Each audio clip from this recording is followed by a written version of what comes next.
messieurs, ces représentants des organes de presse, je vous remercie de votre présence à cette session particulière consacrée à la revue du portefeuille des projets financés par la Banque mondiale au Sénégal.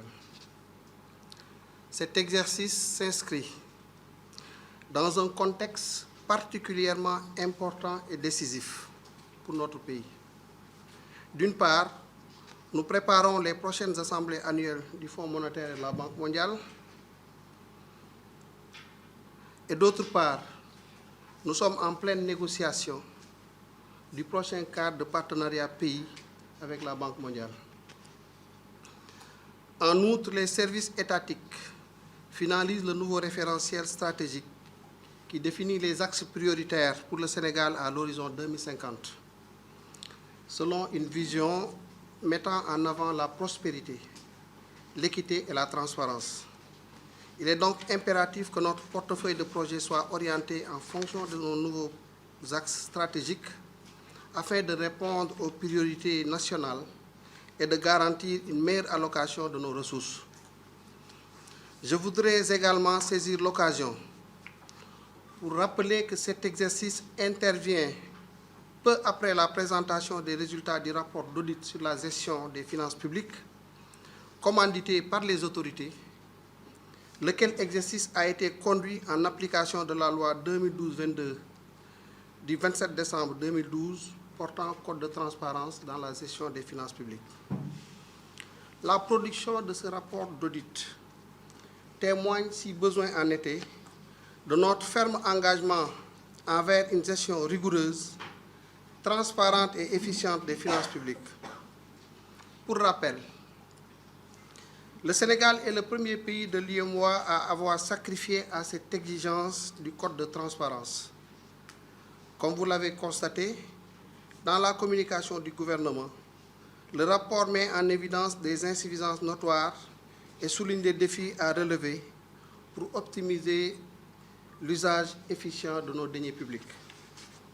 D'ores et déjà, et dans l'attente de la réception des observations de la Cour des comptes, le gouvernement réaffirme sans équivoque sa volonté à améliorer la gouvernance financière et à renforcer notamment l'intégrité du cadre de gestion de la dette et du budget, afin d'éviter que pareille situation ne se reproduise par la mise en œuvre d'actions concrètes et bien identifiées.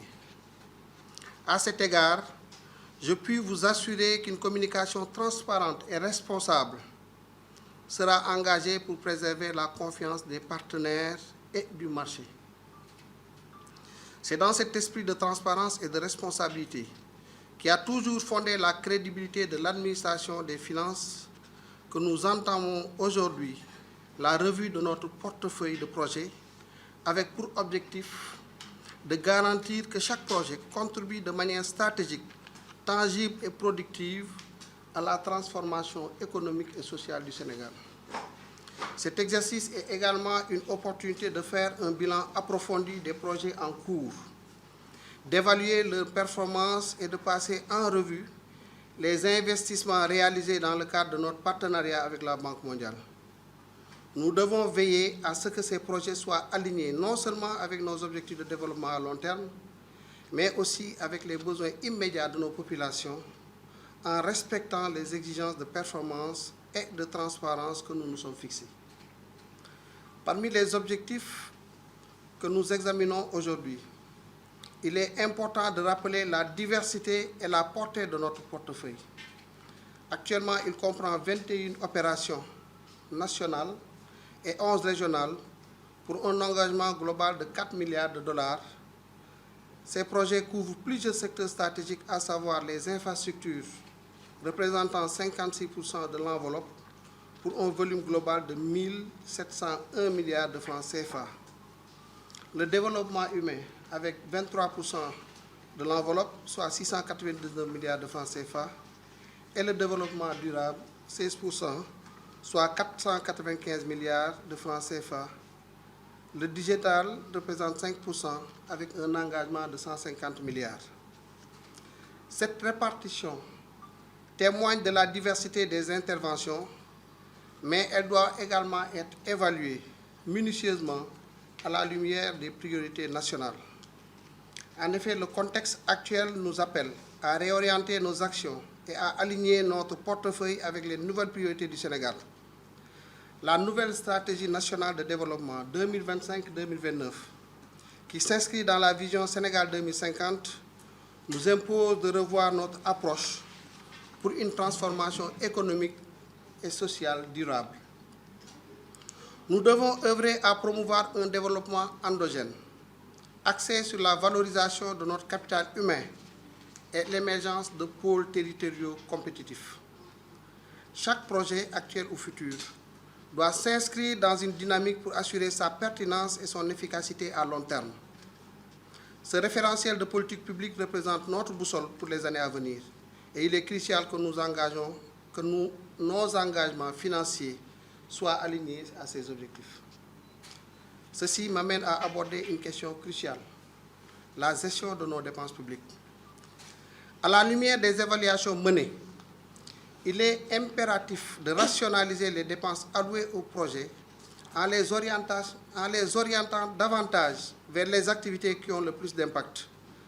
En effet, notre responsabilité première est de préserver les ressources publiques, de les utiliser à bon escient et d'éviter tout gaspillage.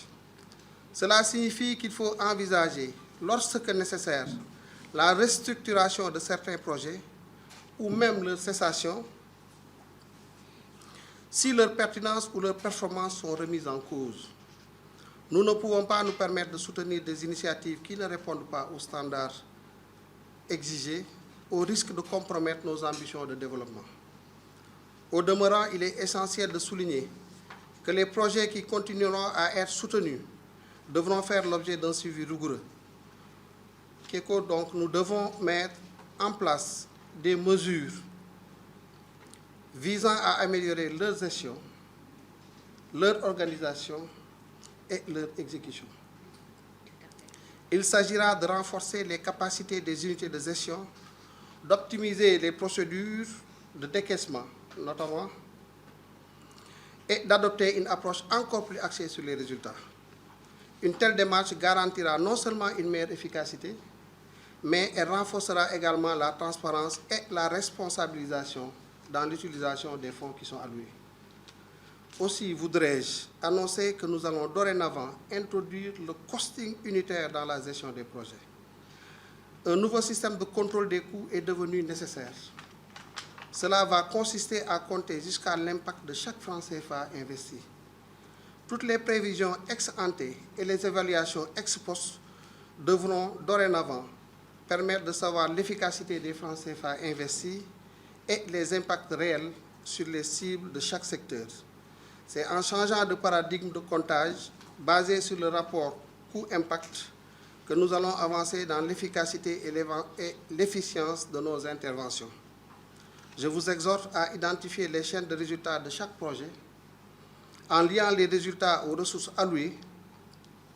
Les résultats consomment des activités et ces dernières consomment des ressources, que ce soit humaines ou matérielles. En conclusion, je tiens à raffirmer l'engagement sans faille du gouvernement à travailler en étroite collaboration avec la Banque mondiale et tous les partenaires au développement. Notre ambition commune est de maximiser l'impact des projets en cours tout en garantissant que ceux-ci participent pleinement à la transformation structurelle de notre économie et au bien-être de nos populations. Ensemble, nous continuerons à bâtir un Sénégal plus prospère, plus juste et plus souverain grâce à une gestion rigoureuse et transparente de nos ressources publiques. Je vous remercie de votre très aimable attention.